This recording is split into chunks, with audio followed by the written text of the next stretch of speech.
Pero bago tayo magpatuloy ay pakilike ang ating video. Ganon din ang subscribe button, pati na rin ang bell icon para lagi kayong updated sa mga parating ko pang mga uploads.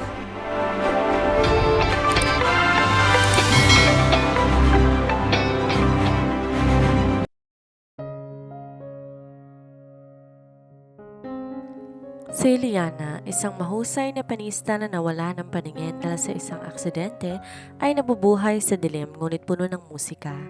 Makikilala niya si Alexander Veridiano, isang mailap at striktong milyonaryo na kilala sa pagiging manhid.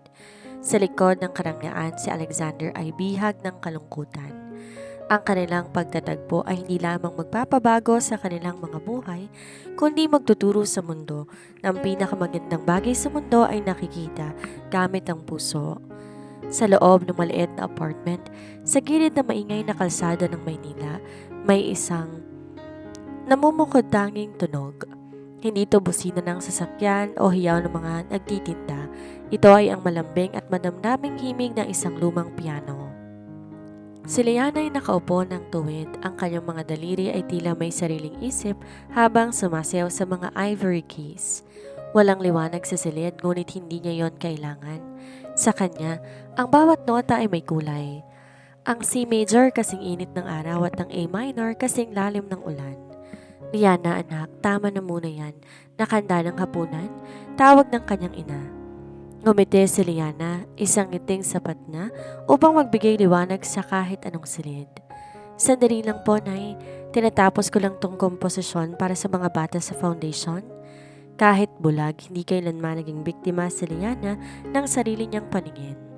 Para sa kanya, ang kapansanan ay hindi pader, kundi isang bintana sa mas malalim na pag-unawa sa mundo. Ang hindi niya alam sa gabing yon, ang lalaking nagmamay-ari ng kalahati ng lungsod ang nakatayo sa labas ng kanyang gate, si Alexander Veridiano. Nakikinig siya sa bawat nota at sa unang pagkakataon sa loob ng maraming taon, naramdaman ng bilyonaryo na tumibok muli ang kanyang puso para sa isang estrangherong hindi siya nakikita. Habang patuloy ang pagtitipa ni Liana sa piano, ang bilyonaryong si Alexander Veridiano ay nananatiling nakatayo sa labas ng gate ng maliit na apartment. Basang-basa na ang kanyang mamahaling suit dahil sa biglang pagbuhos ng ulan, ngunit tila wala siyang pakialam. Para kay Alexander, ang musika ni Liana ay di lamang tunog, ito'y tila isang gamot sa kanyang matagal ng pamamanhid. Sa mundo ng negosyo, puro numero, panlilinlang at seryosong mukha ang kanyang nakikita. Ngunit ang himig na ito, puno ng pag-asa at kalinisan, ay bago sa kanyang pandinig. Tumigil ang musika, bumukas ang pinto at lumabas si Liana na may dalang baston. Dahan-dahang naglalakad sa balkonahe para damhin ang ulan. Sino yan? Malambing ngunit may pag-iingat na tanong ni Liana. Ang kanyang mga mata, bagaman walang paningin, ay tila tumatagos sa kaluluwa ni Alexander. Di nakasagot agad ang bilyonaryo. Pasensya na, wika ni Alexander sa malalim na boses. Narinig ko lang ang tugtog mo, napakaganda. Ngumiti si Liana. Salamat, ang ulan ang nagbibigay sa akin ng inspirasyon. Pasok po muna kayo at baka magkasakit kayo sa labas. Doon nagsimula ang maikling pag-uusap na di malilimutan ni Alexander. Sa loob ng hamak na bahay ni Liana, nakaramdam siya ng init na hindi kayang bilhin ng kanyang bilyong-bilyong piso. Kinabukasan, bumalik si Alexander sa kanyang opisina sa tuktok na isang skyscraper sa Makati. Ngunit di niya maalis sa isip ang babaeng bulag na may ngiti ng isang anghel. May problema si Alexander. Ang kanyang pamangkin na si Sofia ay naulila at naging malungkot. Tumigil sa pagsasalita at ayaw ng tumugtog ng piano. Naaalala niya si Liana. Alam niyang di perang kailangan ni Sofia kung hindi ang klase ng liwanag na meron ang babaeng nakilala niya sa ulan. Inutusan ni Alexander ang kanyang sekretarya na hanapin lahat ng impormasyon tungkol kay Liana. Sir, siya po si Liana Santos, isang scholar noon sa Conservatory of Music, bagong aksidente 5 taon nang nakakaraan, ulat ng sekretarya. Nagpa siya si Alexander. Pupunta siya kay Liana hindi bilang isang bilyonaryo, kundi bilang isang taong humihingi ng tulong. Inalok niya sa Liana ng trabaho, isang kontrata para turuan si Sofia. Bakit ako? Tanong ni Liana nang muli silang magkita.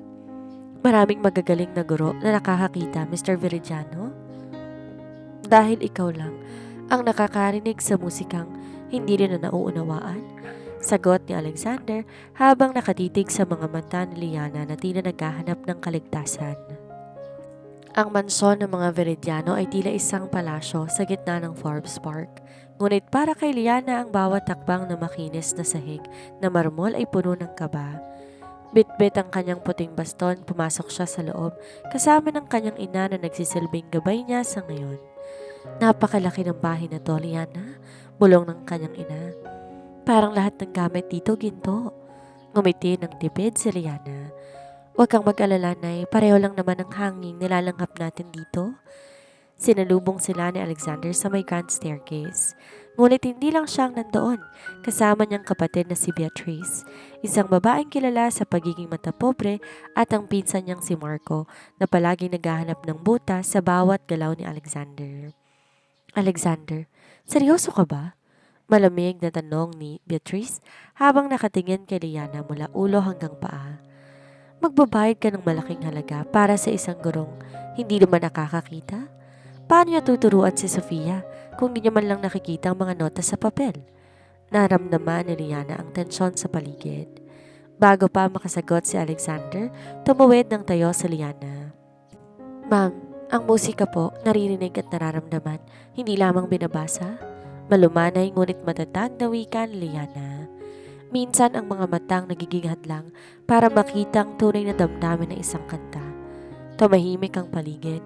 Namangha si Alexander sa tapang ni Liana habang si Beatrice lalong nainis sa sagot ng dalaga. Nagsimula ang unang linggo ni Liana sa mansyon. Ang kanyang mag-aaral na si Sofia, 8 taong gulang na bata na tila nawalan na ng kislap sa mga mata. Sa unang 3 araw, di man lang hinahawakan ni Sofia ang piano. Nananatili lang tong nakaupo sa tabi ni Liana, tahimik at malayo ang tingin. Sofia? Tawag ni Liana isang hapon habang sila'y nasa music room. Alam mo ba, nung huling makakita ko ang paborito kong kulay asul, pero ngayon ang paborito ko tunog ng D major dahil parang sikat ng araw na humahaplos sa balat ko. Dahan-dahan, napatingin si Sofia sa kanya. Gusto mo bang subukan? Tanong ni Liana. Inabot ang kamay ng bata at dahan-dahang inilapat sa mga keys ng piano. Huwag mong tingnan ang mga daliri mo. Pakiramdaman mo ang bawat pintig ng kwerdas.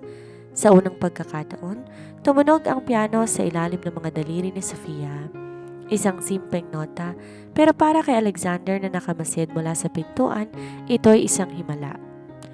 Habang pinanonood ni Alexander si Liana na may ganong klaseng pasensya at pagmamahal, naramdaman niya ang isang pamilyar na kurot sa kanyang dibdib.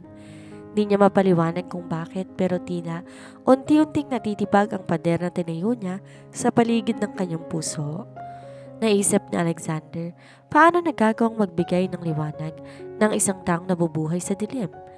Habang siyang may lahat ng yaman ay tila naliligaw sa sarili niyang buhay. Gabi na, ngunit di pa rin mapakali si Liana sa kanyang silid sa mansyon. Sa katahimikan ng bahay, mas nagiging matalas ang kanyang pandinig.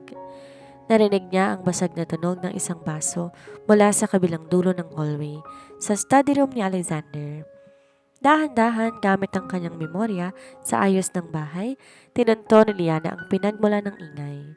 Natagpuan niya si Alexander, nakaupo sa dilim, amoy alak at may hawak na isang lumang litrato na bagyang nabasa nang natapon itong inumin. Alexander, ayos ka lang ba? Tanong ni Liana sa mahinang boses. Bakit ka nandito, Liana? Hindi ba't dapat natutulog ka na? Malamig ang tono ni Alexander, ngunit bakas ang pagod. Narinig ko ang pagkabasag. Akala ko may nangyaring masama. Sagot ng dalaga habang dahan-dahang lumalapit. Minsan ang katahimikan mas maingay kaysa sa musika. Ano ang bumabagabag sa iyo? Sa hindi may paliwanag na dahilan, bumagsak ang depensa ni Alexander. Marahil dahil alam niya, hindi siya mahuhusgahan ni Liana base sa kanyang itsura kundi sa kanyang boses.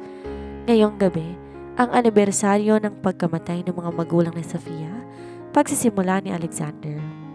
Kapatid ko ang tatay niya. Namatay sila sa isang aksidente sa sasakyan at ako ang nagmamaneho noon. Tumigil ang mundo ni Liana. Ramdam niya ang panginginig sa boses ng milyonaryo. Lahat ng yaman na nakikita mo, Liana, lahat ng to tiniyo ko para takasan ng guilt. Akala ng mga tao matigas ako pero ang totoo, natatakot akong maging masaya dahil pakiramdam ko wala akong karapatan matapos ang nangyari. Lumapit si Liana at sa unang pagkakataon, hinawakan niyang kamay ni Alexander. Hindi to hawak na isang empleyado sa kanyang amo, kundi isang haplos ng pangunawa. Alexander, ang nakaraan ay parang sirang piano. Maaaring hindi na to tumunog ng tama, pero di ibig sabihin nun, dapat ka nang tumigil sa paggawa ng bagong himig. Malumanay na sabi ni Liana, ang pagpapatawad sa sarili ang pinakamahirap na piyesa na kailangan nating tugtugin. Sa gabing yon, sa gitna ng dilim at amoy ng alak at ulan, isang pader ang gumuho. Nakita ni Alexander sa isang babaeng hindi nakakitang liwanag na matagal niya nang ipinagkakait sa kanyang sarili. Nagbago ang pakikitungo ni Alexander kay Liana pagkatapos ng gabing yon. Hindi na to puro utos at kontrata. Nagsisimula siyang magpakita ng maliliit na kilos ng pagkalinga na di napapansin ng iba, ngunit naman ni Liana. Isang araw, habang namamasyal sila sa malawak na hardin ng mansyon kasama si Sofia, isang malaking asong biglang tumakbo patungo sa direksyon ni Liana. Dahil hindi niya to nakikita, bahagyang nawala ng balanse si Liana sa gulat. Bago pa man siya tumama sa lupa, naramdaman niya ang malalakas na braso ni Alexander na sumalo sa kanya. Nandito ako, huwag kang matakot, bulong ni Alexander sa kanyang tenga. Nanatili sila sa ganong posisyon ng ilang segundo. Ramdam ni Liana ang mabilis sa tibok ng puso ni Alexander, isang pintig na hindi nagsisinungaling. Salamat, Alex. Tawag ni Liana sa kanya sa unang pagkakataon gamit ang palayaw nito. Napangiti si Alexander, isang tunay ng ngiti na bihirang masilayan ng kahit sino. Ngunit sa di kalayuan nakamasid si Beatrice, ang kapatid ni Alexander. Puno ng puot ang kanyang mga mata. Para sa kanya, isang hamak na bulag ay walang puwang sa kanilang pamilya, lalo na ang puso ng kanyang bilyonaryong kapatid. Nagsimula ng mabuong isang plano sa isip ni Beatrice upang paalisin si Liana bago pa tuluyang mahulog ang loob ng kanyang kapatid dito. Isang engrandeng charity ball ang idinaraos sa Manila Hotel at ang lahat ng matay nakatuon sa pagdating ni Alexander Veridiano. Ngunit hindi ang kanyang mamahaling tuxedo ang pinag-uusapan, kundi ang babaeng nakaangkla sa kanyang braso. Si Liana, suot ng isang emerald green gown na sadyang pinagawa ni Alexander para sa kanya. Ang kulay nito nagbibigay diin sa kanyang maputing balat.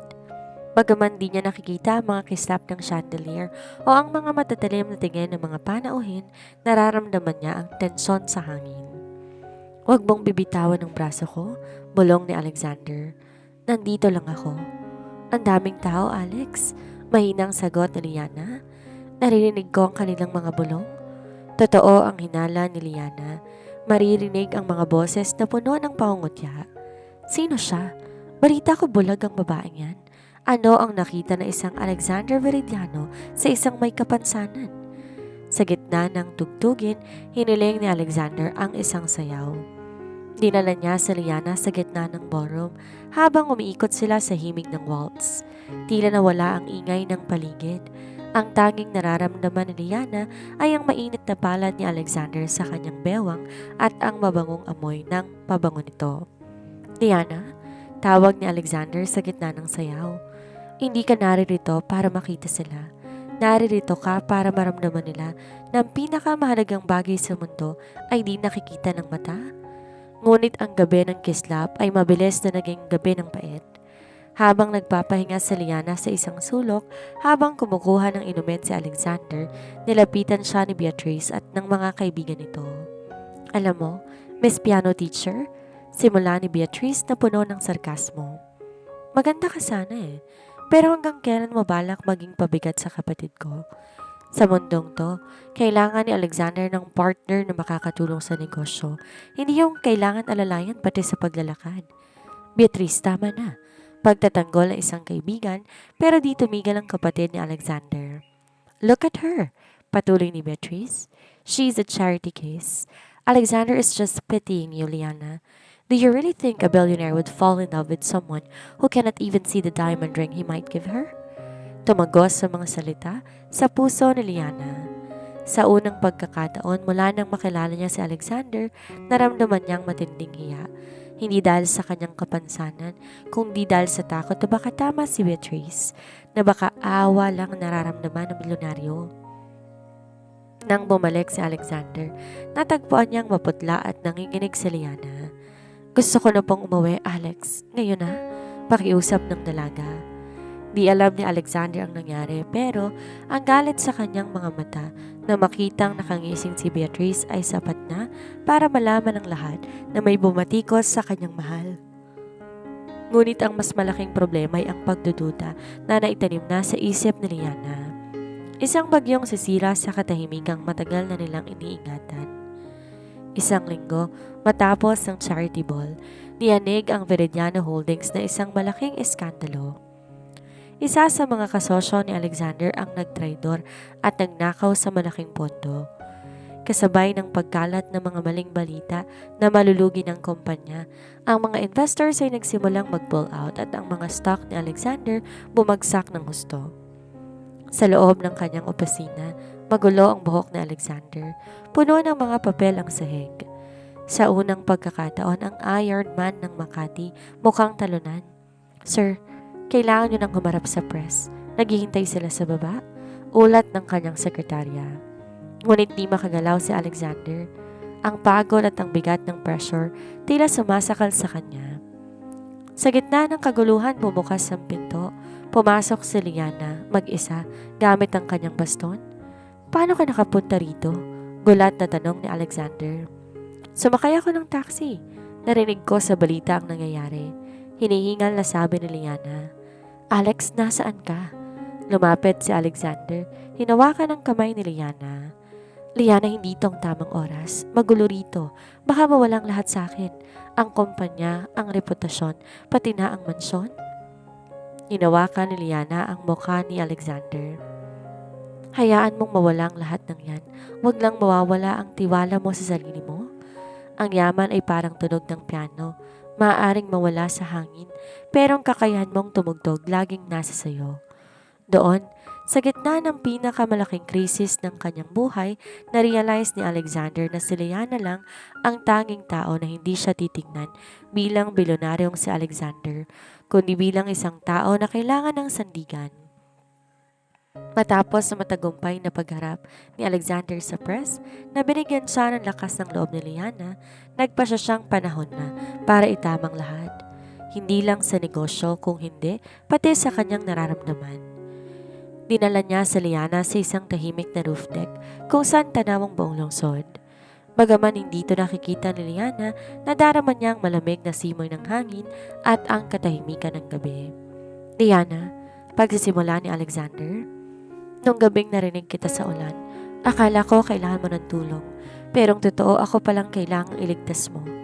Alex, wag mo muna akong interrupt, pagpapatuloy niya. Sinabi ni Beatrice na awa lang nararamdaman ko. Nagkamali siya. Ang nararamdaman ko paghanga. Paghanga sa lakas mo, sa musika mo at sa kung paano mo nakikita ang mundo sa parang hindi ko magawa. Liana, hindi kita kailangan dahil bulag ka o dahil sa piano. Kailangan kita dahil ikaw nagpapaalala sa akin kung paano maging tao. Kinuha ni Alexander isang maliit na kahon. Hindi ito singsing na may malaking diamante na pinagmamayabang sa social media. Sa halip, ito isang locket na may nakaukit na braille. Nakaukit dyan ang salitang pintig, bulong ni Alexander. Dahil ikaw ang pintig ng puso ko? Umiyak si Liana, luha ng kaligayahan. Sa kabila ng dilim ng kanyang mundo, ang pag-ibig ni Alexander ang nagsisilbing pinakamaliwanag na bituin. Ngunit sa ilalim ng kanyang kaligayahan, may isang sakripisyo na kailangan gawin sa Liana na di pa alam ni Alexander. Habang unti-unting bumabangon ang kumpanya ni Alexander, isang balitang naghatid pag-asa kay Liana. Isang dalubhasang doktor mula sa ibang bansa ang nagsabi na may bago silang teknolohiya na maaaring magpabalik sa kanyang paningin. Ngunit ang operasyon nagkakahalaga ng napakalaking halaga. Halagang kinuha ni Beatrice mula sa emergency funds ng kumpanya nang walang pahintulot ni Alexander. Nalaman to ni Liana nang kumprontahin siya ni Beatrice sa isang pribadong pagtatagpo.